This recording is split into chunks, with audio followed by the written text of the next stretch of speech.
बहुत से लोगों को कभी अपने पूरे जीवन में ही फील नहीं होता कि मेरा ये कोई इष्ट है, मुझे इस पर्टिकुलर देवी देवता से वो रुझान फील हो रहा है।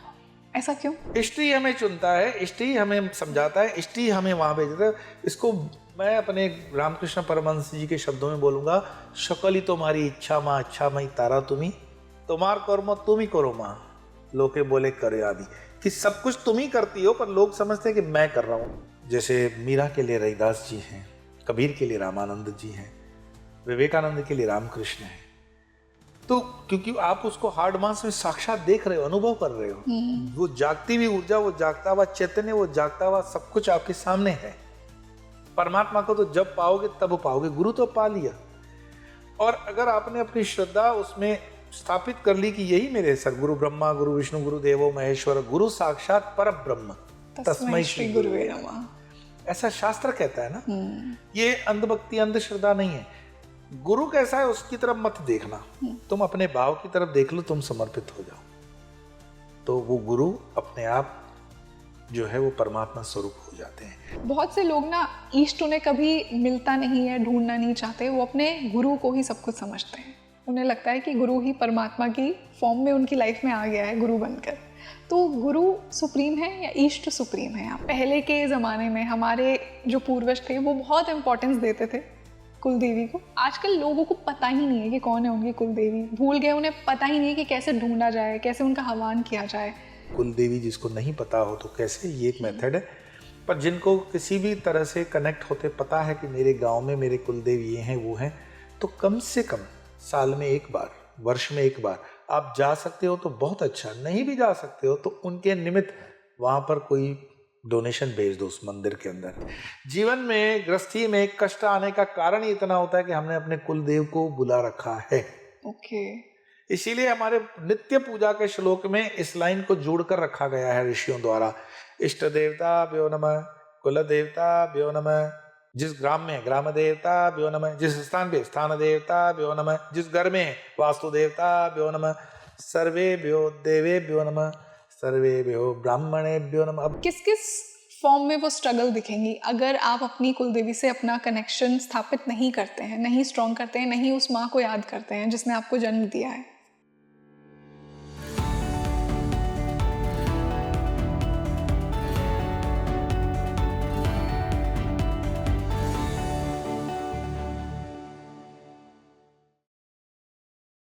नमस्ते everyone, a very warm welcome on the show and this is your host Rangoli Sharma.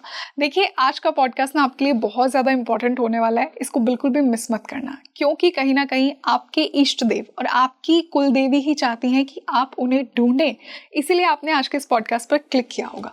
आज के इस पॉडकास्ट को मैंने 2 पार्ट्स में डिवाइड किया है। एक में हम इष्ट देव की बात कर रहे हैं कि कौन है आपका इष्ट देव, क्यों एक पर्टिकुलर देवी देवता की तरफ ही आपको वो रुझान फील होता है, क्या जन्मों जन्मों की यात्रा है?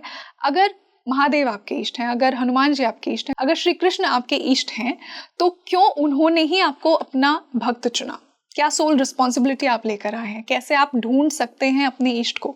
हमने ये बात की है। फिर हमने कुल देवी की बात की है कि किस प्रकार कुल देवी, आज मुझे स्वामी जी ने कहा कि कुल देवी आपके इष्ट से भी ज़्यादा इंपॉर्टेंट है। एक आपका डीएनए है, एक आपका ब्लड ग्रुप है, दोनों ही इक्वली इंपॉर्टेंट है वैसे तो, लेकिन बहुत ही ज़्यादा ज़रूरी है कि आप अपने कुल देवी को नेग्लेक्ट ना करें, क्योंकि वो आपकी सोल की पावर है कहीं ना कहीं। तो आज आपको पता लगेगा कि कैसे आप अपनी कुल देवी को ढूंढ सकते हैं, कैसे उनकी ब्लेसिंग्स और उनका प्रोटेक्शन, उनका लव अपनी लाइफ में फील कर सकते हैं। और जो स्ट्रगल्स आपकी लाइफ में आती हैं, कहीं ना कहीं कुल देवी का बहुत बड़ा रोल है उनको हटाने में और आपको प्रोटेक्ट करने में। सो आई एम श्योर कि आपको आज बहुत मज़ा आने वाला है इस पॉडकास्ट में, बहुत कुछ अपनी सोल जर्नी, अपनी कुल देवी, अपने इष्ट देव के बारे में पता लगने वाला है। And for this wonderful discussion I have a very wonderful guest with us, हम सभी के favourite spiritual guru and tantra साधक। I would like to welcome Swami यो once again on Speaking Tree. A very warm welcome on the show. नमस्कार, नमो नारायण। नमो नारायण, कैसे हैं आप? बहुत अच्छा लग रहा है फिर से मिलके। हाँ, बहुत अच्छा। मैं हमेशा आनंद में रहता हूँ। और आप हमें भी by the end of any podcast you make sure कि आप हमें भी उतना ही आनंदित फील करवाएं, क्योंकि आत्मा का स्वभाव है सत्य चितानंद, yes, existence, knowledge, bliss, absolute. बिल्कुल बिल्कुल स्वामी जी। और आज का जो पॉडकास्ट है ना, वो लोगों को उतनी ही ब्लिस देने वाला है, क्योंकि आज मैंने एक इतना ही इम्पोर्टेंट टॉपिक चुना है। आप हमेशा ये कहते हैं कि हर व्यक्ति को अपना कुल देवी देवता और अपना इष्ट देव पता होना चाहिए कि आपका सोर्स क्या है, आप कहाँ से आए हैं, आप किससे प्रोटेक्टेड हैं। And it makes sense also कि जब हमें हमारे माता पिता का ही ज्ञात नहीं है तो मैं कौन हुई, मुझे कैसे पता लगेगा। आज के पॉडकास्ट को मैंने 2 पार्ट्स में डिवाइड किया है। एक में हम हमारी इष्ट देवता की बात करेंगे, एक में हम हमारी कुल देवी की बात करेंगे। आप हमेशा कहते हैं, मैं इष्ट देव से ही शुरुआत करना चाहूंगी कि इष्ट देव वो है जो आपकी पसंद है। इसके बियॉन्ड क्या है, क्यों एक पर्टिकुलर व्यक्ति को एक पर्टिकुलर भगवान से ही वो कनेक्शन फील होता है कि मेरे इष्ट तो महादेव है, मेरे इष्ट तो हनुमान जी हैं, देवी हैं। कैसी होती है यात्रा? Not necessary. मेरे इतने मंत्र दीक्षित शिष्य हैं, उसमें कई बार उनकी जिज्ञासा होती है कि हमें पता ही नहीं है कि हमारा इष्ट देव कौन है। मेरा अट्रैक्शन हनुमान जी पे भी है, भैरव जी पे भी है, शिव जी पे भी है। तो फिर उस समय हमें उनका energy level, aura level, plus उसमें कुछ जो हमारे पैरामीटर्स होते हैं स्पिरिचुअल, उससे फिर बताया जाता है उनको। और एक करेक्ट या राइट इष्ट का मंत्र अगर आपके जीवन में एंटर होता है, अगर स्वयं से पता हो तो बहुत अच्छी बात, नहीं पता है तो फिर प्रार्थना के माध्यम से भी एक प्रोसीजर है। ऐसी बात नहीं है कि उस इष्ट की तरफ आप पहुंच सकते हो, पर हाँ, जो विधि है, विधान है या जो प्रोसीजर है, उसको फॉलो तो करना पड़ता है ना। There is no shortcut to spirituality. जैसे ये प्रश्न आता है इष्ट का, आपने पूछा, इष्ट इज माय चूजन डीटी। मेरा चॉइस का डेटी जो भगवान है, मेरे चॉइस का स्वरूप परमात्मा का। अनंत जो वो परमात्मा है वो तो निराकार है, पर उसके नीचे जो हम साकार स्वरूप में देखते हैं, तो उसमें आपके पसंद का स्वरूप कौन सा, हाँ, किससे सबसे ज्यादा वो कनेक्शन है। तो उसमें 33 प्रकार के कोटि प्रकार, नॉट करोड़ प्रकार, कोटि, 33 प्रकार। तो उसमें मानो कि 11 रुद्र हैं, 12 आदित्य हैं, 23 8 वसु हैं, 31 सूर्य है, या कोई इंद्र रखेगा। बट इसकी व्यवस्था शंकराचार्य जी ने बहुत अच्छी दी। आदि शंकराचार्य जी ने जो व्यवस्था दी है वो पंचदेव की पूजा का विधान दिया। पंचदेव की पूजा, ओके, ठीक है। हमारी संस्कृति तो वैदिक संस्कृति है, और वैदिक संस्कृति के अंदर अगर ऋग्वेद यजुर्वेद ये करोगे तो सबसे पहले आप शिव उपासना ही देखोगे, रुद्राभिषेकम देखोगे, रुद्र देखोगे। तो हमारे देश में शिवालय पहले थे, सारे शिवालय हैं। राम जी ने भी शिव की स्थापना की है, ठीक है ना। तो शिवालय हैं, और उसी शिवलिंगम में ब्रह्मा विष्णु महेश, शिव पुराण के आधार पर मैं बोल रहा हूँ। तो कोई जो आजकल ये जो चल रहा है ना सारा बाजार यूट्यूब का, कि वैष्णवाइट अलग है, शिवाइट अलग है, ऐसा कुछ मेरा है भगवान नहीं। सुप्रीम है, हाँ, ऐसा कुछ भी नहीं है। It's one and same thing. हाँ, ये हो सकता है कि आप बोलो कि बी ब्लड ग्रुप जो होता है वो सी बहुत सुपीरियर होता है, या कोई बोले ओ बहुत सुपीरियर होता है। ऐसा नहीं। ब्लड जो है वो सबके भीतर है, लाल रंग का है, पर उसके 4 ग्रुप हैं। तो जो आपका ग्रुप है वो आपका इष्ट है, ऐसा समझ के साइंटिफिकली बता रहा हूँ। तो शंकराचार्य ने जो व्यवस्था दी वो ये व्यवस्था दी कि आप इन पंचदेवों में से कहीं बाहर आपका इष्ट होगा भी नहीं, कुल भी नहीं होगा। जैसे उसमें से एक है शिव, दूसरे हैं विष्णु, फिर हैं देवी शक्ति, गणपति, और 5वां सूर्य उन्होंने कहा। और फिर आगे चल करके सूर्य को कुछ ने गुरु से भी रिप्लेस किया, या फिर अपना कोई दूसरा इष्ट देव लगा सकते हो 5वें पे, पर ये 5 देवों के बाहर कुछ भी नहीं होगा। तो सबसे पहले तो एकदम फ्री हो जाओ कि इन 5 में से कहीं अलाइनमेंट मिलता है माइंड को, तो वो इष्ट आपको ढूंढने में आसानी होगी कि मैं शिव तत्व से जुड़ा हुआ हूँ, कि मैं विष्णु तत्व से जुड़ा हुआ हूँ, कि मैं देवी तत्व से जुड़ा हुआ हूँ, क्या मैं और कुछ नहीं डायरेक्ट सूर्य की उपासना में कंफर्टेबल हूँ, या तो फिर कोई ऐसी अनुभूति के आधार पर कोई गुरु मूर्ति आपके जीवन में है, तो आप उसकी हेल्प से पहुंच सकते हो। It's very simple. Okay. But Swami ji, बहुत से लोगों को कभी अपने पूरे जीवन में ही फील नहीं होता कि मेरा ये कोई इष्ट है, मुझे इस पर्टिकुलर देवी देवता से वो रुझान फील हो रहा है, ऐसा क्यों? तो आप उल्टे घड़े की बात कर रहे हो। उल्टे घड़े पे पानी नहीं चढ़ता है। मैं नाम नहीं लूंगा क्योंकि एक रेप्यूटेड आपका प्लेटफॉर्म है, बहुत अच्छे धनाढ़ सक्सेसफुल व्यापारी, बहुत मिनिमम जीवन से उन्होंने हजारों करोड़ रुपए स्टॉक मार्केट से कमाए, एयरलाइन तक बना दी, लेकिन उनके अंतिम जीवन का जो फ्रेम था व्हील चेयर पे, जाम हाथ में उठाए, and with in 1 or 2 days he died. But उनका कहीं मैंने सुना कि ही वॉज सेइंग कि जो जीवन में मुझे करना चाहिए था वो मैं कर नहीं पाया। आध्यात्मिकता की जो होनी चाहिए थी यात्रा, पैसे की यात्रा में क्या है, पैसा तो आप कमा लोगे, वो इस लोक की करेंसी है ना। एग्जैक्टली। जब ये लोग छूट जाएगा आपसे, शरीर भी आपका छूट जाएगा, फिर ऊपर जाके क्या बताओगे कि मेरे पास स्विस बैंक में इतने अकाउंट थे, या एसबीआई में इतने करोड़ थे, या मेरी गोल्ड में इन्वेस्टमेंट भी थी। कुछ नहीं। अगर पैसा, अगर आपकी क्वालिफिकेशन है तो फिर टाटा बिरला को स्वर्ग मिलना गारंटेड होता है ना। सही बात है। सो यस, पैसा, मैं हमेशा कहता हूँ पैसा सर्वोपरि है, लेकिन सर्वस्व नहीं है। सर्वस्व परमात्मा है आपका।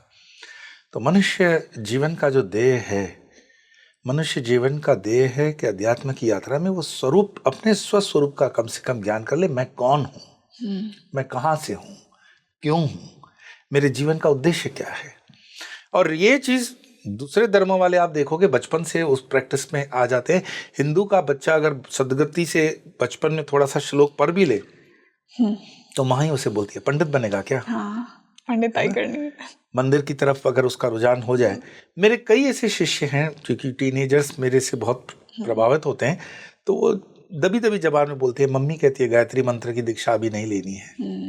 ये दुर्भाग्य है हिंदुओं का कि जब तुम्हारे बच्चे को लायक बनाने का समय आ रहा है तो उस वक्त उसको नालायक बनाया, तो फिर बड़ा होकर के तुम्हें वृद्धाश्रम में पहुंचाता है। तुमने संस्कार नहीं दिया, धर्म नहीं दिया, परमात्मा नहीं दिया उसको, तो फिर तुम्हें हिस्से में आएगा क्या, यही। यस। तो कोई वृद्धाश्रम किसी बेटे ने, मैं एक बहुत बड़े धनाढ़, शायद सिंगानिया सरनेम है उनकी, वृद्धाश्रम में है, इट्स ऑन रिकॉर्ड, मैं कोई उनके विरुद्ध नहीं बोल रहा हूँ, हजारों करोड़ रुपयों की संपत्ति अपने बेटे को दी और खुद वृद्धाश्रम में रहे। उनको पूछा गया ऑन रिकॉर्ड, मेरे ख्याल से चैनल पे उनकी इंटरव्यू भी होगी, तो आपने संस्कार नहीं दिया, पैसा दिया। तो ये संस्कार आप तब दे सकते हो जब घर के अंदर बात हो, हमारा कुलदेव कौन है, इष्ट देव कौन है। कम से कम साल में एक बार, जो कहते हैं ना मेरे एनआरआई जो भक्त है वो कहते हैं कि एक बार जाते हैं गांव में, देवी को प्रणाम करके आते हैं। तो कुल देवी, इष्ट देवी की अभी अभी थोड़ी सी एक अवेयरनेस बढ़ी है, लोगों में चर्चा हुई है। और सबसे बड़ी बात है एक ऑथेंटिक परंपरा के, गुरु परंपरा के अंदर दीक्षित होना। गूगल गुरु तो कई हैं, तो गूगल गुरु होते तो गूगल भी परम ज्ञानी हो जाता। 25-30 साल तक मेरे कितने हैं जो IITN हैं, JEE वाले हैं, नीट के हैं, डॉक्टर्स हैं, इंजीनियर्स हैं, ठीक है, 25-27 में आप बन गए, इंजीनियर डॉक्टर बन गए, फिर शादी की, फिर बच्चे किए, फिर वो EMI से आपने घर लिया, फिर EMI से गाड़ियाँ ली, फिर EMI से बच्चों को पढ़ाया, फिर EMI से उनको विदेश भेजा, और लास्ट में पता पड़ा आप अकेले रह गए, बच्चे वहाँ रह गए, और न माया मिली न राम। और फिर 55-60 साल की उम्र में आकर बोलते हैं कि हमें दीक्षा चाहिए। तुम्हारी इंद्रियां तुम्हारे हाथ में नहीं है ना, तुम बैठ सकते हो, ना खाया हुआ डाइजेस्ट कर सकते हो, ना देखा हुआ आंख तुम्हारी साथ नहीं देती, अब डर के मारे भय से आए हो। तो परमात्मा को पता नहीं है कि तुम उसे मूर्ख बनाने के लिए आए हो। तो कृष्ण कहते हैं आरती एक आर्त होते हैं, एक जिज्ञासु होते हैं जी। इस प्रकार के वो भक्त बताते हैं गीता के अंदर।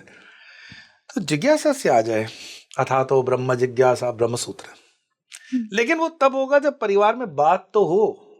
परिवार कम से कम 24 घंटे में 24 मिनट बैठे तो सही। वो संस्कार तो दिए जाए। कभी दिन में एक बार भोजन साथ में कर लो और चर्चा करो, कम से कम हाथ जोड़ के एक बार एक हनुमान चालीसा ही पढ़ लो, तब जाकर बात होगी।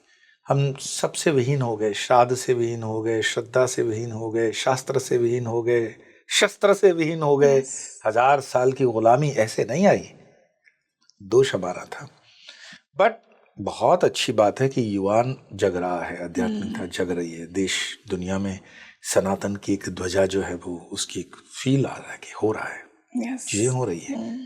क्योंकि जमीन पे गिरा हुआ आदमी और कितना गिरोगे अंदर, अब उठने का टाइम है। तो ये राष्ट्र उठ रहा है। विवेकानंद जिसको कहते हैं ना भारत माता जग रही है, अरविंदो जिसको कहते हैं कि यस गुरु स्थान पे भारत पहुंचेगा। तो गुरु स्थान पे भारत पहुंचेगा तो परंपरा को बताते हुए, कुल देवताभ्यो नमः, इष्ट देवताभ्यो नमः, स्थान देवताभ्यो नमः। परंपरा ये ऐसे सब दकियानुसी बातें नहीं है, ये चीजें हैं। आपके अनुभव में नहीं है कोई बात नहीं, ये आपका अनुभव नहीं है ना, पर आपके अनुभव से जगत नहीं चलता। जगत जगत के जगदीश्वर से चलता है। तो जब अनुभव होगा तो सब अपने करियर वरियर को छोड़कर हमारी तरह बाबा ही बन जाओगे। Let's see what the audience नहीं, says मैं about इस फेवर में नहीं हूँ कोई बाबा बने, हाँ बट वो वैराग्य फिर आता है, फिर वो रियलिटी समझ में आती है कि हाँ यार, गई तो जिंदगी तो खत्म हो गई। एग्जैक्टली, मैं कौन हूँ, मैं मैं कहाँ से कौन हूँ? आया हूँ। वो 40 के बाद जब आपकी ढलान आती है उम्र में, कितनी भी खूबसूरत लड़की हो, with all due respect to all my sisters and mothers, 40-45 के बाद तो ढलान आती है सुंदरता की। फिर जिस चीज पे गुमान थी वो गुमान हट जाता है दिमाग से, क्योंकि ब्यूटी स्किन की नहीं है, beauty is with in, you know, state of mind. तो उस ब्यूटी को, आध्यात्मिकता की एक ब्यूटी एक अलग ही होती है, और वो पाना जीवन का लक्ष्य है। जैसे हम इष्ट देव की बात कर रहे हैं गुरुजी, मान लीजिए कि कोई भी व्यक्ति ये जो पॉडकास्ट देख रहा है, उसके अंदर अब वो इच्छा आ गई और कहीं ना कहीं ये उसके इष्ट देव का ही साइन था कि उसने इस पॉडकास्ट पे क्लिक किया, तो उसका इष्ट देव भी उसे ढूंढना चाह रहा है। क्या कोई मंत्र है जिस मंत्र के जाप से इजीली वो रिकॉग्नाइज कर पाए कि कौन है मेरा इष्ट? भगवान रामकृष्ण परमहंस कहते हैं सबसे उत्तम है आपकी अनकंडीशनल प्रेयर्स, प्रार्थना।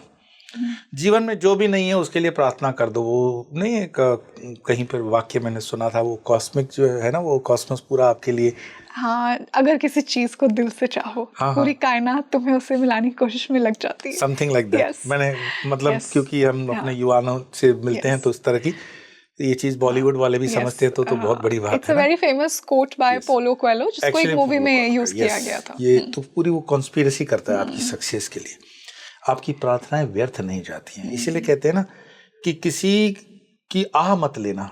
बिल्कुल, आह का मतलब है कि वो अगर आपके विरुद्ध प्रार्थना कर रहा है ना, यू नो, ये जो लैटिन अमेरिकन कंट्रीज हैं, इसको कनेक्ट करते हुए मैं बताता हूँ प्रार्थना का बल क्या होता है। तो मैंने सुना है कि वहां पर टेलीफोन वगैरह की व्यवस्थाएं नहीं है, ऐसा एक टापू। तो जब उनके गांव में या उनके उस टापू के काम करने वाले लोग बाहर चले जाते हैं तो उनको बुलाने के लिए पता है मेथड क्या है? क्या? वो अपने उस टापू के जो प्रतिष्ठित पेड़ है, सभी नहीं, एक प्रतिष्ठित, जैसे हम लोग पीपल बरगद को पूजते हैं, उसके पास जाके प्रार्थना करते हैं कि उस आदमी को घर भेजो या उसको संपर्क करने के लिए बोलो, और ये काम करता है। ये ऑन रिकॉर्ड मैं बता रहा हूँ, इट्स नॉट कि मैं बस ऐसे ही बता रहा हूँ, ये प्रार्थना का बल है। तो हमारे ऋषि मुनियों ने जब पीपल में जल चढ़ाने के लिए, बरगद में पेड़ चढ़ाने के लिए, गौशाला में जाने के लिए कहा होगा, तो ऐसी मूर्खता भरी बातें करने के लिए नहीं कहा होगा। क्योंकि तुम सोचो कि ऊर्ध्वमूलम मदय शाखम अश्वत्थम प्राहुरव्ययम, गीता का 15वां अध्याय है, उसका पत्ता पत्ता ब्रह्मांड से जुड़ा हुआ है। तो जो प्रश्न है कि इष्ट मुझे नहीं पता, तो प्रार्थना तो पता है। बोले संस्कृत नहीं पता, कोई बात नहीं, हिंदी, इंग्लिश, तमिल, गुजराती, मराठी, सिंधी, कोई भाषा जो तुम्हारी भाषा है उसमें प्रे तो कर सकते हो कि मैं नहीं जानता हूं, मैं बहुत बालक हूं, तो मेरा जो भी इष्ट देव है मुझ पर कृपा करें और मुझे मेरे इष्ट देव से मिलाए, मुझे मेरे गुरुदेव से मिला दे। कुल देवी के लिए भी यही प्रार्थना होती है, जो आपका सेकंड प्रश्न आएगा। So ultimately it is Ramakrishna Paramahamsa जो बोल रहे हैं कि प्रार्थना, और उस प्रार्थना में व्याकुलता है ना, अंतर्नाद तुम्हारा उठना चाहिए कि मुझे अभी तक, वो जैसे रामकृष्ण परमहंस को पढ़ते हैं तो रोंगटे खड़े हो जाते हैं, जिसे आप गूज बम्स बोलते हो, है ना, कि हे माँ एक दिन और गुजर गया, तुम्हारा दर्शन नहीं हुआ। इष्ट सामने है, काली उनके इष्ट है और कुल उनका जगन्नाथ जी हैं, मैं रामकृष्ण जी की बात कर रहा हूं। तो इष्ट सामने है, दक्षिणेश्वर में काली मंदिर में मूर्ति तो है ना, फिर क्यों प्रार्थना की हे माँ एक दिन और निकल गया, तुम्हारा दर्शन नहीं हुआ। तो इष्ट का सिर्फ फोटो होना, इष्ट की सिर्फ मूर्ति होना इज नॉट इनफ। इष्ट से वो कनेक्टिविटी, इष्ट के साथ तुम्हारी एकात्मकता, वो है क्या। और इष्ट वो संकेत भी भेजता है, वो समय जब आता है तो आपको ये राइटली सेट कि जो ये पॉडकास्ट देख रहे होंगे, आई एम नॉट सेइंग कि वो खुद के एक्सपीरियंस आपको कमेंट्स में भेज देंगे, तो यस ये होता है, वो माध्यम बनता है, या माध्यम बनता है। इष्ट आपको ढूंढ रहा है, कुल आपको ढूंढ रहा है, तो आपके पास वो चीजें पहुंचनी शुरू होती है और आपकी यात्रा प्रारंभ होती है। मेरे पास ऐसे कई दीक्षार्थी आते हैं जो कहते हैं कि बस ऐसे सुन रहा था, कर रहा था, भैरव जी के लिए सोच रहा था और आपकी पॉडकास्ट आई और फिर मैंने निर्णय ले लिया। क्योंकि I am little different person. मैं पहले, जिसे इंटरोगेशन तो नहीं बोलेंगे शब्द, बट आप बोल सकते हो, मैं ऐसे पूछता हूँ क्यों दीक्षा लेनी है। कभी कभी आदमी शौकिया भी लेते हैं ना, मंत्र दीक्षा वगैरह, तो नहीं, शौकिया मंत्र दीक्षा नहीं ली जा सकती, किसी के कंपैरिजन कंपटीशन में मंत्र दीक्षा नहीं ली जा सकती। वो आपकी प्यास होनी चाहिए बिल्कुल भीतर से। तो इष्ट के लिए प्रार्थना अंतर से आनी चाहिए, किसी भी लैंग्वेज में, छोटी भी पर होनी चाहिए। और अगर इट इज वेरी गुड कि पर्टिकुलर डे के पर्टिकुलर टाइम पे, मतलब हर रोज एक फिक्स टाइम पे आप करो, 2, 5 मिनट, 10 मिनट, 15 मिनट। मैं 24 मिनट की फॉर्मूला देता हूँ, 24 घंटे 24 मिनट। अच्छा। आपका 100% विद इन 30 डेज आपको मिलना सिग्नल शुरू कि आप रोज 24 मिनट, मतलब 30 मिनट आपने निकालो, क्योंकि 3 मिनट आसन में बैठना, 3 मिनट एब्रप्टली उठ नहीं सकते हो, 3 मिनट वो तो आधे घंटे दिया। सिर्फ अपनी भाषा के अंदर बस बता दो कि मुझे मेरे, अगर किसी को गुरु की तलाश है तो मेरे गुरु से मिला दो, किसी को इष्ट की जरूरत तो इष्ट मिला दो, और अगर कुल की है तो उसका जवाब आता है, 100% आता है। मैं 99 भी नहीं बोल रहा हूँ। आई होप कि जो भी ये पॉडकास्ट देख रहा है, जैसा आपने कहा कि उसे मिले अपना इष्ट। गुरुजी, एक बहुत इंपॉर्टेंट सवाल मैं पूछना चाहूँगी। हमें ना, जिनको एक पर्टिकुलर देवी देवता की तरफ वो रुझान फील होता है, अचानक से होता है, किसी फैमिली मेम्बर ने आपको नहीं कहा, किसी ने आपको नहीं बताया, वो अपने आप से अंदर से प्रेम आता है। अब ये जो अपने आप से आना हुआ, क्या ये जन्मों जन्मों की यात्रा है कि उसी देवी देवता की तरफ क्यों वो रुझान मुझे फील हुआ? क्या पिछले जन्म में आपने बहुत साधना की है उनकी? जिस देश में, इस देश में, भारत देश में पैदा होना, ये अपने आप में बहुत बड़ी ब्लेसिंग्स है। आप यूरोप अमेरिका में बहुत बड़े धनाढ़ बन सकते हो, व्यापारी बन सकते हो। कभी ये भी विचार करो कि सारे अवतार भारत में क्यों होते हैं? अग्रीड, है ना? सही बात है। पढ़े लिखे लोग मुझसे पूछते हैं कि ये सारे भगवानों के अवतार भारत में क्यों पैदा होते हैं?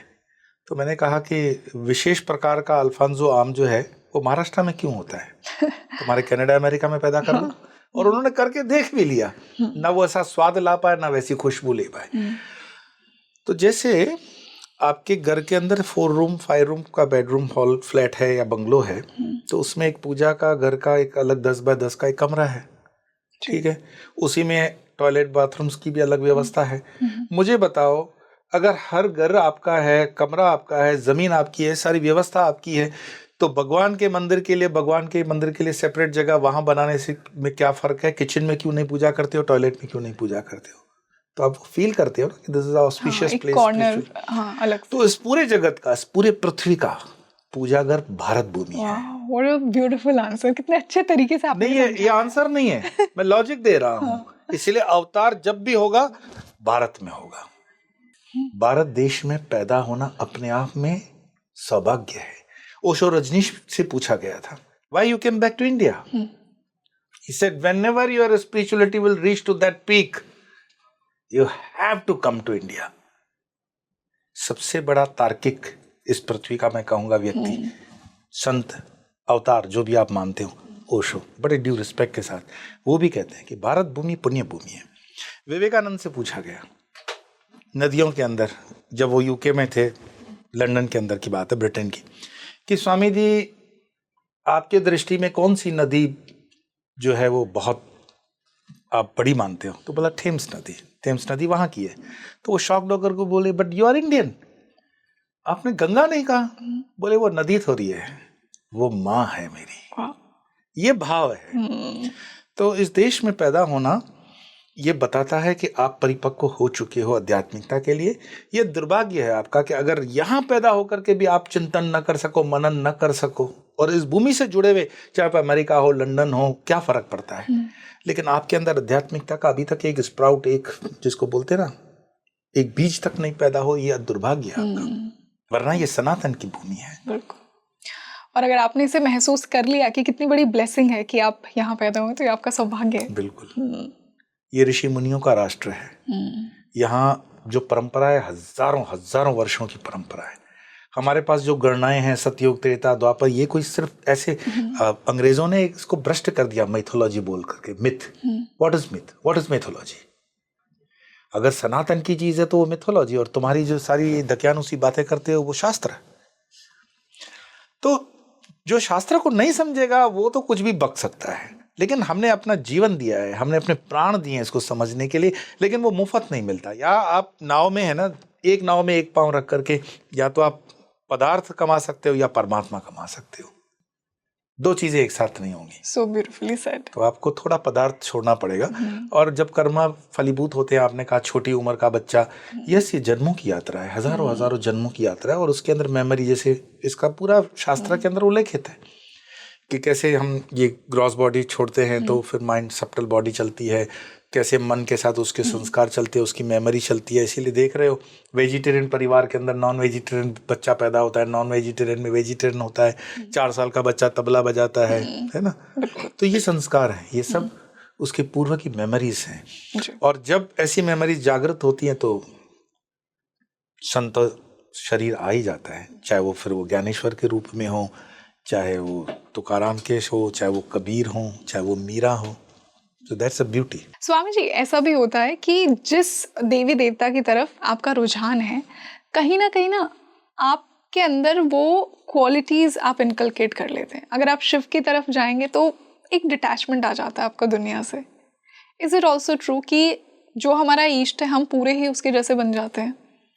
मुझे अगर दाल पसंद ज़्यादा है, सपोज करो मैं किसी बुफे डिनर में जा रहा हूँ जहाँ 50 किस्म के व्यंजन हैं, तो सबसे जो बुद्धिमान होगा वो क्या करेगा, 50 चीज़ें खा नहीं सकते, और खाओगे तो फिर अगले दिन बिल अच्छा फटेगा डॉक्टर का।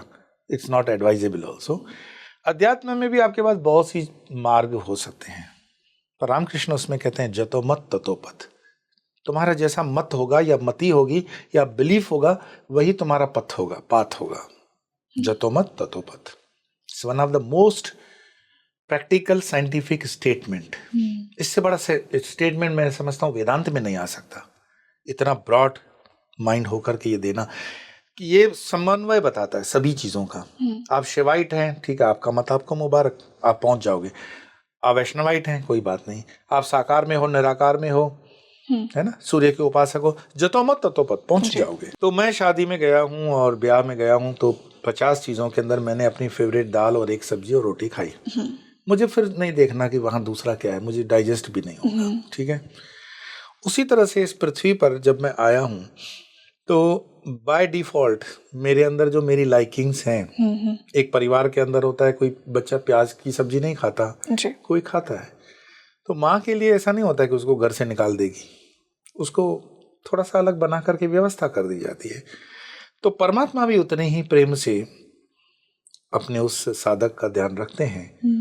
तो जब आपके परिवार में सपोज करो परिवेश है हनुमान जी का और आपको सपोज करो शिव पसंद है, तो वो स्थितियां बननी शुरू हो जाती है, आपके अनुकूल होती है। आपको लोग भी वही मिलेंगे, आपको अनायास लाइब्रेरी से बुक भी वही दिखेंगे, आपके पास सीरियल्स भी वही चलने लगेंगे। जैसे एल्गोरिदम यूट्यूब का आपको सजेस्ट देता है, ऐसे कॉस्मस आपको सजेशंस देता है।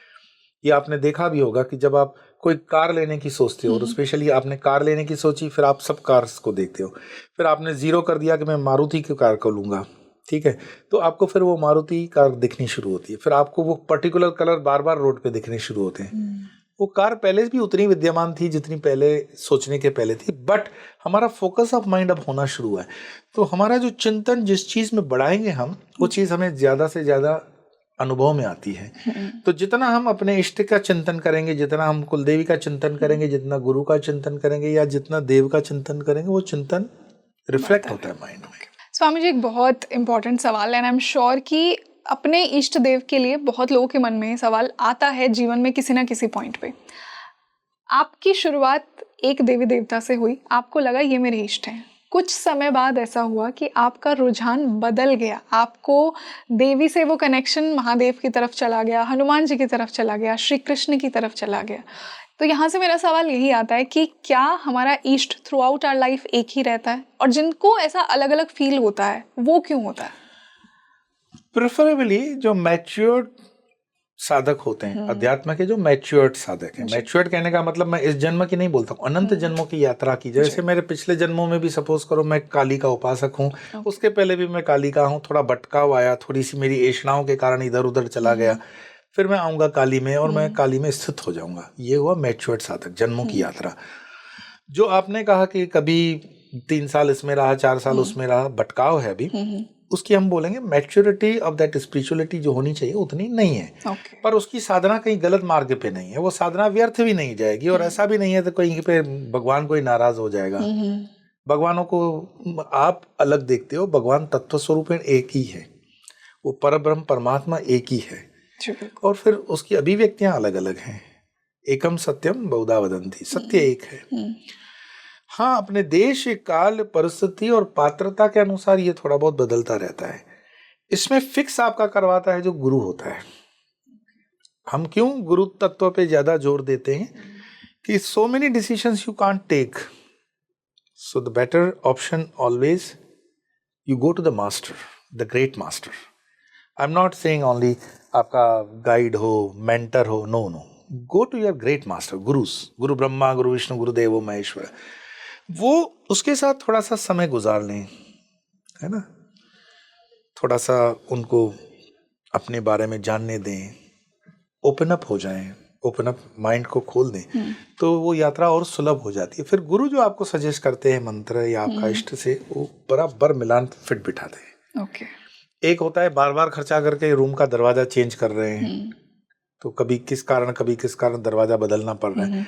एक ही बार खर्च करके ठीक से ढंग से उसको बिठा दो, वो तो दरवाजा परमानेंट बैठेगा। तो जीवन में समय बहुत कम है और फ्लिकरिंग माइंड बहुत नहीं होना चाहिए। खान पान से भी फर्क पड़ता है, देश काल परिस्थिति आपके आसपास के लोगों के कारण होता है। सोशल मीडिया पे जो आप देखते हो वो आपके माइंड पे सजेशंस देने लगते हैं, आपके कई हेल्यूसिनेशंस होते हैं, उससे बाहर आ जाओ। तो स्वामी जी, क्या ये कहना सही होगा कि कभी कभी आपके देवी देवता ही आपको दूसरी एनर्जी की तरफ भेज रहे हैं? ऐसा कहते हैं ना कि महादेव ने मुझे देवी की तरफ भेजा क्योंकि वो उनके बिना अधूरे हैं। श्री कृष्ण ने मुझे महादेव की तरफ भेजा क्योंकि दोनों एक दूसरे के आराध्य हैं और मुझे ये दिखाना चाहते हैं कि हम अलग नहीं हैं। क्या कहीं ना कहीं हमारा ईगो तोड़ने के लिए? नहीं, मैं इसको इंटरनल डिपार्टमेंट का ट्रांसफर कहता हूँ। ओके। कभी कभी पुलिस डिपार्टमेंट में सपोज करो ड्यूटी होती है, तो कभी उठा करके कलेक्टर के ऑफिस में लगा देते हैं, कभी ट्रैफिक में डाल देते हैं, और कभी किसी और ड्यूटी में लगा देते हैं, लेकिन है तो वो पुलिस डिपार्टमेंट का ही। इसी तरह आपके कोई साधना सपोज अधूरी है कहीं पर, तो उस साधना को पूरा करने के लिए मैं ऐसा नहीं कहूंगा कि ये जो स्वरूप है ये सर्वोपरि स्वरूप है। सभी स्वरूप उस एक परमात्मा के स्वरूप हैं, और वो एक परमात्मा 12वें अध्याय को कोट कर रहा हूँ, श्रीमद् भगवद गीता का 12वां अध्याय 3रा श्लोक।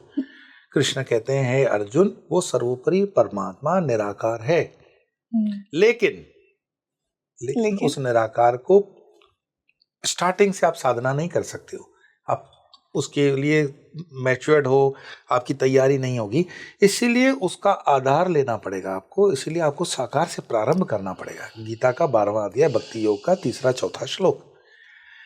तो कहने का अर्थ यही हुआ कि वो जो परमात्मा परमेश्वर है वो एक ही है, लेकिन उसको समझने के लिए आपकी परिस्थिति, देश काल परिस्थिति और पात्रता के आधार पर वो स्वरूप सिलेक्ट होता है। वो सिलेक्ट भी वही कर रहा है। ओके, मतलब इष्ट ही हमें चुनता है। इष्ट ही हमें चुनता है, इष्ट ही हमें समझाता है, इष्ट ही हमें वहां भेजता है। इसको मैं अपने रामकृष्ण परमहंस जी के शब्दों में बोलूंगा, शकली तुम्हारी इच्छा माँ, अच्छा मई तारा तुम्ही, तुम्हार कर्म तुम ही करो माँ, लोके बोले करे आमी। कि सब कुछ तुम ही करती हो, पर लोग समझते हैं कि मैं कर रहा हूँ। वो चाहे सात्विक अहंकार ही क्यों ना हो, अहंकार अहंकार ही होता है, तो उस अहंकार के भी बाहर निकलना होता है। But it's really a process. Abruptly ऐसा नहीं होगा। मतलब कई तो मिसकंसेप्शंस हम लेके चल रहे हैं because of all this social media की। डिसएडवांटेज बताऊं, एडवांटेज ये है कि हमारे अंदर चैतन्यता आ गई, पर कूड़ा करकट भी आ जाता है। इट्स वेरी डिफिकल्ट उस कूड़े करकट में हीरों को तराशना। हीरे भी हैं सोशल मीडिया पे, लेकिन कचरा भी है, तो उसमें से छान के बाहर आना, इस पर कृपा, और कृपा के लिए प्रार्थना फ्री ऑफ कॉस्ट कर लो। स्वामी जी, एक और सवाल मेरे मन में आया while we were discussing this। बहुत से लोग ना ईष्ट उन्हें कभी मिलता नहीं है, ढूंढना नहीं चाहते, वो अपने गुरु को ही सब कुछ समझते हैं। उन्हें लगता है कि गुरु ही परमात्मा की फॉर्म में उनकी लाइफ में आ गया है गुरु बनकर। तो गुरु सुप्रीम है या ईष्ट सुप्रीम है? यहाँ पर मैंने आपको पंचदेव में बताया कि जैसे शिव हैं, देवी हैं, गणेश हैं और विष्णु, और 5वां तत्व जो है वो आप गुरु को भी किसी ने माना। और उसमें एक दोहे का मैं सपोर्ट लूंगा यहाँ पर, गुरु गोविंद दो खड़े काके लागू पाए, बलिहारी में गुरु के जिन गोविंद दियो मिलाए। आपको आपके इष्ट से मिलाने वाला कौन है? गुरु। बलिहारी में गुरु की जिन गोविंद दियो मिलाए, गोविंद मतलब उसके इष्ट से मिलाया जी। तो गुरु सशरीर, ऐसा नहीं फोटो फ्रेम वाला गुरु। जैसे मीरा के लिए रविदास जी हैं, कबीर के लिए रामानंद जी हैं, विवेकानंद के लिए रामकृष्ण हैं। तो क्योंकि आप उसको हार्ड मास में साक्षात देख रहे हो, अनुभव कर रहे हो। वो जागती हुई ऊर्जा, वो जागता हुआ चैतन्य, वो जागता हुआ सब कुछ आपके सामने है। परमात्मा को तो जब पाओगे तब पाओगे, गुरु तो पा लिया। और अगर आपने अपनी श्रद्धा उसमें स्थापित कर ली कि यही मेरे सर गुरु ब्रह्मा गुरु विष्णु गुरु देवो महेश्वर गुरु साक्षात पर ब्रह्म तस्मै श्री गुरुवे नमः, ऐसा शास्त्र कहता है ना। ये अंधभक्ति अंधश्रद्धा नहीं है। गुरु कैसा है उसकी तरफ मत देखना, तुम अपने भाव की तरफ देख लो, तुम समर्पित हो जाओ, तो वो गुरु अपने आप जो है वो परमात्मा स्वरूप हो जाते हैं। तो शास्त्र के आधार पर मैं कहूंगा कि जो इष्ट और गुरु में बड़ा कौन, पर इष्ट से मिलाने वाला गुरु है तो गुरु ही बड़ा होगा। लेकिन मिलना तो इष्ट से है ना, वो मिला देगा, चिंता ना करो। बट अल्टीमेट गोल तो कहीं ना कहीं यहाँ इष्ट है। जो गुरु होता है वो अपने से अटैच होने ही नहीं देता है, इसीलिए हम लोग थोड़ा टेम्परामेंटल रहते हैं, अपने चेले चपाटों को ऐसे फड़कने भी नहीं देते नजदीक। हम साधना में लगा देते हैं कि मंत्र दिया जाओ, टाइम खराब मत करो। बहुत इंपॉर्टेंट बात कही आपने। और तो जो अटैच करवाए वो गुरु नहीं है, वो जो अपनी सेना बना रहा है, अपने एक बैंड बना रहा है पूरी, मेरे प्रोग्राम में ताली बजाने वाले भी चाहिए कि सीटी बजाने वाले चाहिए, मुझे कैमरा में दिखाए, नहीं। बिल्कुल। जो गुरु रहेगा वो कभी भी आपको अपने साथ हमेशा जोड़ के नहीं रखेगा, गुरु तोड़ देगा। बात कही आपने आज। लेकिन ये इस चीज को I don't know how people will interpret, पर जो सदगुरु होते हैं वो अक्सर मतलब आपको आपकी ग्रोथ के लिए ही प्रयासरत रहते हैं, वो आपके इष्ट से मिलाने के लिए ही हैं। लेकिन ये श्रद्धा शिष्य की है कि वो अपने गुरु को ब्रह्म देख रहा है। बहुत सुंदर। एंड आई होप कि लोग ये बात समझे जो आपने कही कि गुरु आपको कभी अटैच नहीं करते। हाँ, not in wrong way. Yes. They will never attach you. Rather, he will prefer कि you should get attached to that ultimate. Swami ji, अब इसी से मैं इस पॉडकास्ट के दूसरे सेगमेंट पर आना चाहूंगी। हमने डिसाइड किया था कि हम इष्ट देव को समझेंगे और हम समझेंगे कुल देवी को। कुल देवी जितना मैं जानती हूँ पहले के ज़माने में हमारे जो पूर्वज थे वो बहुत इम्पोर्टेंस देते थे कुल देवी को। आजकल लोगों को पता ही नहीं है कि कौन है उनकी कुल देवी, भूल गए, उन्हें पता ही नहीं है कि कैसे ढूंढा जाए, कैसे उनका हवन किया जाए। ये तो बात है कि अगर आप मेरे सामने बैठे हो तो आपकी कोई ना कोई माँ जरूर रही है, फिर उनकी भी माँ रही है, फिर उनकी भी माँ रही है। तो अगर हमारा कुल वजूद में है, हमारा गोत्र वजूद में है, तो उसकी माँ है कोई, उसके पिता है कोई, तो उसी को ही कुल देवता कहते हैं। और कुल देवता आपके संरक्षक होते हैं, कस्टोडियन होते हैं, आपकी सुरक्षा के लिए जवाबदार होते हैं। आप जब उनको नहीं भी याद कर रहे होते हो तब भी वो अपेक्षा, मतलब मैं शब्द का थोड़ा गरीब शब्द इस्तेमाल कर रहा हूँ, अपेक्षा is not correct word, but जैसे आपके विवाह होते हैं या मरण जीवन होता है तो उस वक्त भी कुल देवता लगता है। पंडा भी आपसे पूछता है कुल देवता बताओ, गोत्र बताओ, तो उसका रीजन ये है कि वो प्रॉपर अकाउंट में सब चलना चाहिए। बहुत साइंटिफिक है ये, सनातन धर्म में बहुत साइंटिफिक है। अगर उस वक्त आपको कुल देवता जैसे आप बता रहे हो कि मुझे नहीं पता, तो सबसे अच्छी बात यह है कि एक तांबे के कलश में जल श्रीफल भर करके आप अपने कुलदेव, जिसका नाम नहीं जानते, स्वरूप नहीं जानते हैं, पर वो तो आपको जानते हैं, तो आप आह्वान करके उसमें बोल दो कि आप मेरे कुल देवता, आप स्थापित हो जाओ, मैं आपका आह्वान करता हूँ और आप कृपा करके मुझे संकेत दीजिए कि आपका नाम और स्वरूप क्या है, ऐसी मेरी जानकारी में आए। परंतु डेली दीप धूप फूल इत्यादि रखो।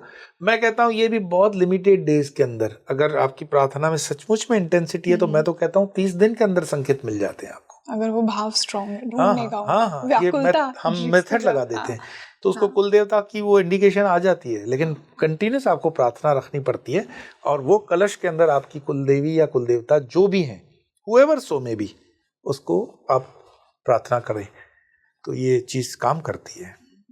तो ये मेथड बहुत सरल है, लेकिन क्योंकि ये फ्री में हम देते हैं, सरलता से देते हैं, तो लोग इस पर थोड़ा सा नहीं लगाते। इसी चीज को जब हम बड़ी पैकेज करके कहीं पे बेचते हैं तो उसकी वैल्यू होती है। तो कई बार क्या होता है कि हम जो ज्ञान की चीजें देते हैं, अगर वो मुफ्त देते हैं तो उसकी कभी वैल्यू नहीं होती। और ज्ञान वैसे मुफ्त लेना भी नहीं चाहिए, ठीक। बट यस, व्हेन आपका बहुत एक अच्छा ये प्रश्न था कि कुल देवी जिसको नहीं पता हो तो कैसे, ये एक मेथड है। पर जिनको किसी भी तरह से कनेक्ट होते पता है कि मेरे गांव में मेरे कुल देवी ये हैं वो हैं, तो कम से कम साल में एक बार, वर्ष में एक बार आप जा सकते हो तो बहुत अच्छा, नहीं भी जा सकते हो तो उनके निमित्त वहाँ पर कोई डोनेशन भेज दो उस मंदिर के अंदर। ओके।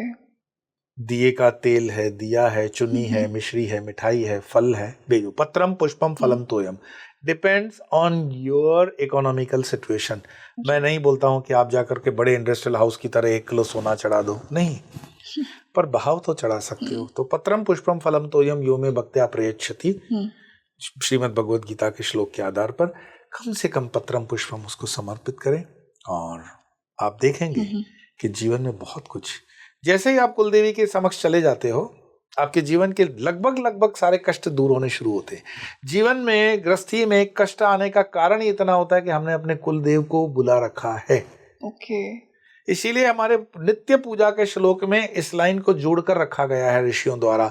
इष्ट देवता भ्यो नमः, कुल देवता भ्यो नमः, जिस ग्राम में है ग्राम देवता भ्यो नमः, जिस स्थान पे स्थान देवता भ्यो नमः, जिस घर में है वास्तु देवता भ्यो नमः, सर्वेभ्यो देवेभ्यो नमः, सर्वेभ्यो ब्राह्मणेभ्यो नमः। अब ब्राह्मणेभ्यो जब मैं बोलूं तो ब्राह्मण मत समझना, ब्राह्मण का मतलब है सप्तऋषि, ब्राह्मण का मतलब है ज्ञानी, ब्राह्मण का मतलब है जो लर्नेड एनलाइटेंड है। उन सबको जाने अनजाने में प्रणाम करता हूँ। भ्यो नमः, नमः मीन्स नमन करता हूँ। तो ये 4 लाइन बोलने से नित्य पूजा, जो गीता प्रेस गोरखपुर की पुस्तक से भी आप सीख सकते हो, नित्य पूजा पुस्तक में ये श्लोक परमानेंट पूजा के श्लोक हैं ये। ओके। और 30 मिनट की पूजा में ये 4 लाइन बोलने में क्या दिक्कत है? बिल्कुल। तो मतलब आप एवरीडे जब नित्य पूजा करते हैं तो ये श्लोक आप जरूर बोलिए, जिससे आप अपनी जिससे आप अपने कुल देवता से अपना रोज कनेक्शन स्ट्रॉन्ग कर रहे हैं। बिल्कुल। गुरुजी, मान लीजिए कि आपका कनेक्शन बन गया, आपको वो आभास हो गया कि ये पर्टिकुलर देवी मेरी कुल देवी है, फिर क्या होगा एक इंसान की लाइफ में? किस प्रकार उसे वो कनेक्शन, वो प्रोटेक्शन, वो ब्लेसिंग्स अपनी कुल देवी की फील होंगी? ये तो आप हिंदी फिल्म की स्टोरी पूछने लगे कि 17 रील के बाद हीरो को अपनी माँ मिल गई मेले में, तो क्या होगा? दी एंड। अब जिसको ढूंढ रहे थे वो पा लिया, और जो पा लिया अब उसको पा करके क्या कर रहा है? कुलदेवी को ढूंढ क्यों रहे थे? कि जीवन में गति नहीं हो रही थी, दुर्गति थी ना, तो उसको ढूंढ रहे थे।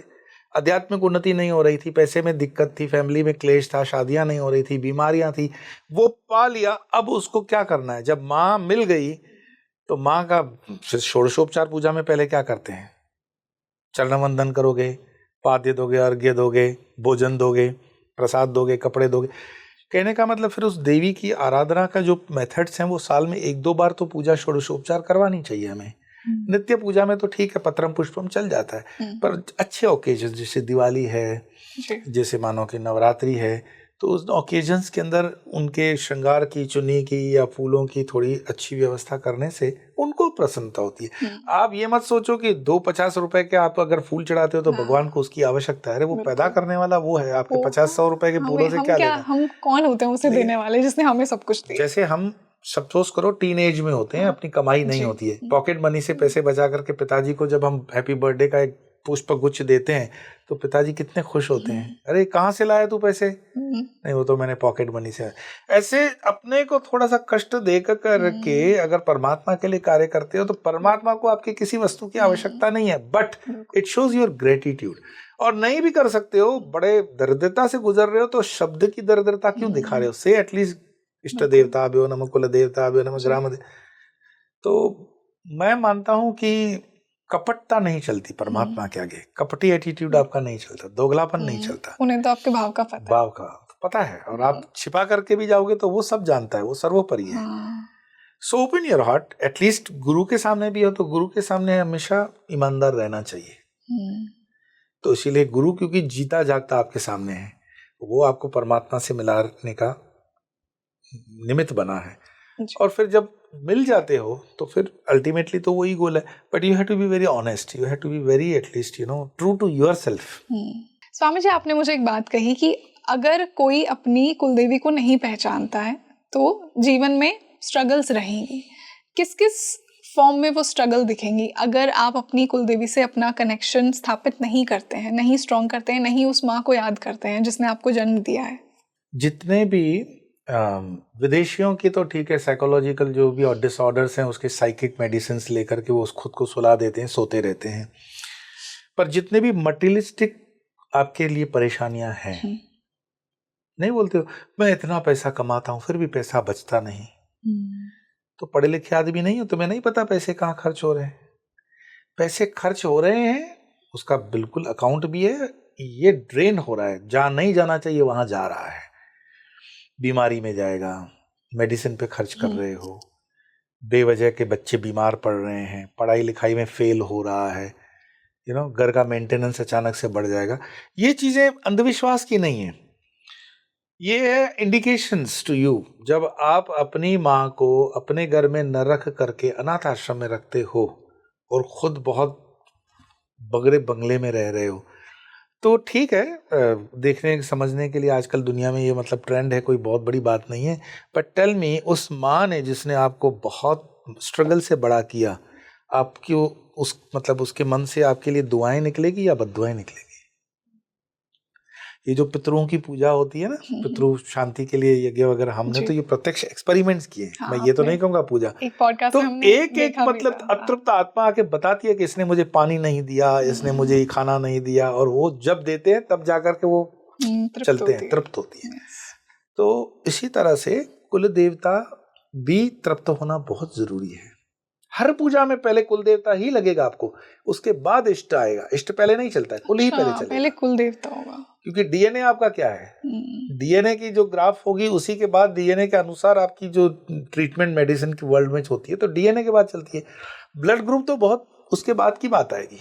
जी बिल्कुल। तो ये रीडिंग है, कुल देवता हमारा डीएनए, स्पिरिचुअल डीएनए है, और जो इष्ट देवता है वो हमारी ब्लड ग्रुपिंग के हिसाब से है। पर they are both are interconnected, हम इग्नोर नहीं कर सकते, कोई ऊपर नीचे नहीं है। पर इस इष्ट के साथ साथ कुल का पता होना भी जरूरी है, और नहीं है तो जो मेथड मैंने बताया कि कम से कम कलश में स्थापित कर दो। स्वामी जी, गोत्र से क्या कनेक्शन है कुल देवी का, कि एक पर्टिकुलर गोत्र की ये कुल देवी होंगी, क्या ऐसा भी कुछ है? बहुत ही साइंटिफिक अप्रोच के साथ हमारे ऋषि मुनियों ने जो स्टार्ट होता है, हम कौन से कल्प में, 64वें मनवंतर में है। अब फिर बोलोगे कहाँ इतना पीछे ले गए। We have one of the most scientific history. उसके लिए हमारे पैरामीटर्स जो है ना वो इतने लॉजिकल हैं। तो वो मनवंतर बताता है 64वां मनवंतर, तो 64वें मनवंतर का मनु कौन होगा, तो उस मनु के अंदर जैसे बताया, तो उसमें सप्तऋषि होते हैं। सप्तऋषि होती है मीन्स प्राइम मिनिस्टर और उसके 7 कैबिनेट मिनिस्टर। तो परमात्मा ने वो व्यवस्था 7 ऋषियों को दी। तो 7 ऋषियों को दी तो अपने ऋषि अपने अपने फैमिली लाइन को बढ़ाएंगे, ठीक है। और हर ऋषि की जब लाइन बढ़ रही है तो हर ऋषि की अपनी विशेषता भी है ना।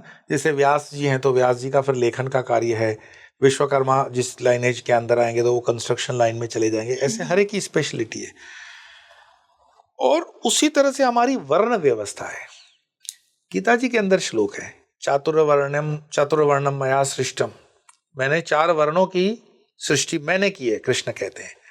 और किसी महामूर्ख नेता ने कहा कि I don't believe in Gita, क्योंकि वहां पे ना बहुत जातिवाद है। अरे मूर्ख, जातिवाद नहीं है, वो कैटेगरीज बता रहा है, नॉट कास्टिज्म बता रहा है। कास्टिज्म किसने बनाया? वो तुमने बनाया। वहां से वर्ण है, और वर्ण जानवरों में भी होता है। जैसे सुअर शूद्र वर्ण है, गाय ब्राह्मण वर्ण बोल सकते हो। पेड़ों में भी वर्ण होता है। पीपल ब्राह्मण वर्ण में जाएगा तो कांटे वाले शूद्र वर्ण में जाएंगे। जल के अंदर कैटेगरी होती है, थल के, हर एक में ये 4 वर्ण आपको मिलेंगे। और इन 4 वर्णों को कैटेगराइज करने के लिए मनुष्यों में सप्तऋषि है, फिर सप्तऋषि की 7 लाइनें हैं, फिर उन ऋषियों के उपगोत्र हैं। आप बोलोगे दिमाग की दही हो गई, पर ये इसलिए है, ये आपको बिल्कुल आपको कैटेगराइज करके आपका अस्तित्व बताता है कि आप ब्रह्मांड में कहाँ हो। This is who you are. And what is your responsibility? Where you are accountable, where you are responsible. और अगर नहीं मानते हो, कोई फर्क नहीं पड़ता। उस ब्रह्मांड में आपके 100 वर्ष की आयु में क्या फर्क पड़ता है? जड़ भरत, अगर एक जन्म जड़ भरत बन भी जाए तो कोई बहुत बड़ा फर्क नहीं है। दूसरे जन्म में फिर ज्ञानी हो जाएगा, अपनी वासना के कारण वो उनका जन्म हुआ। तो एक आध जन्म का कोई बड़ा फर्क नहीं पड़ता है ब्रह्मांड में। तो अभी नहीं भी मानो तो कोई फर्क नहीं पड़ेगा, आना तो मानना तो पड़ेगा ही। So Swami ji, to put an end to this wonderful discussion, हमने इष्ट देव से शुरुआत की, कुल देवी को समझा। दोनों का क्या रोल है एक सोल के स्पिरिचुअल प्रोग्रेशन में? तो स्पिरिचुअल जर्नी के अंदर इष्ट देवता और कुल देवता का रोल आपको पता हो गया कि आपका ये you belong to this lineage, तो उससे जर्नी बहुत स्मूथ हो जाती है। जैसे मान लो आपको अपना लाइन पता हो गया कि मुझे दिल्ली से बंबई में so and so highway number से निकलना है, ठीक। And it's a kind of gurus Google, जो आपको जीपीएस सिस्टम बताता है, टेक लेफ्ट टेक राइट, पहुंच जाते हो और आपको अपने गंतव्य स्थान पर पहुंचा देता है। लेकिन जिसको यही नहीं पता है कि पहुंचना तो है मुझे दिल्ली से बम्बई, पर सोचता हूँ मद्रास होकर पहुंचूं, तो मतलब इतना लंबा चक्कर लगा कर, क्योंकि अड़ोस पड़ोस से सुना हुआ है। फिर कोई कहेगा नहीं मैं तो कलकत्ता गया था, वो बहुत बढ़िया शहर है, आप ऐसा करो कलकत्ता से होकर बम्बई जाओ। तो मिसगाइड करने वाले ये गुरु नहीं हुए। आप उसको कहो नहीं वो तो मेरा मेंटर है, उसने मुझे ये प्रैक्टिस दी। तो अगर आपको कुल देवता इष्ट देवता पता है और एक गुरु की शरण में है, एक राइट गुरु का आपने सिलेक्शन कर लिया, और एक बार गुरु आपने कर लिया मन से ठोक बजा करके, फिर उसमें आस्था रख करके अपने आप को 1000 दिन दो, और उस 1000 दिन में अपनी साधना करोगे, you will get the experiences from day 1 only, but 1000 दिन के अंदर यस यू विल योरसेल्फ से मैं इस जगह पहुंचा हूं। लाइक मैं ग्रेजुएट हो गया, पोस्ट ग्रेजुएट हो गया या पीएचडी हो गया। सो 1000 दिन आपके तैयारी के लगते हैं आपको, और वो भी रोज के पर्टिकुलर उतना समय देने से, minimum half an hour and maximum up to you. बिल्कुल। And I am sure Swami ji ये पॉडकास्ट लोगों की बहुत हेल्प करेगा उन्हें उनके इष्ट देव और उनके कुलदेवी तक पहुंचाने में, और यही हमारा इंटेंशन था। और हमेशा की तरह बहुत ही अच्छा लगा जो सनातनी नॉलेज आपके थ्रू आती है। नॉलेज तो मेरे गुरुजनों का है, I am just instrument, so all credit goes to my gurus, और उन्हीं को नमन करते हुए, और आपको भी बहुत बहुत धन्यवाद, और आपके दर्शकों को भी बहुत बहुत धन्यवाद। Thank you so much Swami ji for joining us today. नमो नारायण। So you tell me the comment section कि आपको अपना इष्ट देव और अपनी कुल देवी अभी तक पता लगे हैं? अगर लगे हैं तो आपकी लाइफ में क्या ट्रांसफॉर्मेशन हुआ है, कैसे उनकी प्रोटेक्शन, उनकी ब्लेसिंग्स, उनका प्यार आपको फील हुआ है? अगर नहीं हुआ है तो ये पॉडकास्ट आई थिंक कहीं ना कहीं उन्हीं की तरफ से साइन है कि आप ढूंढिए उन्हें। जो स्वामी जी ने मंत्र बताए, जिस प्रकार आप उनको याद कर सकते हैं, तो वो ज़रूर आपकी लाइफ में आएंगे, क्योंकि जैसा स्वामी जी हमेशा कहते हैं कि एक भगवान भी भक्त को ढूंढ रहा होता है। सो आई होप आपका भगवान आपको ज़रूर ढूंढे और आपको आपका भगवान मिले। This was my intention with this podcast, और मैं आपके लिए ऐसे ही स्पिरिचुअली एनरिचिंग डिस्कशंस लेकर आती रहूंगी। स्पीकिंग ट्री पर, this is your host Rangoli Sharma. I see you in another podcast. नमस्ते।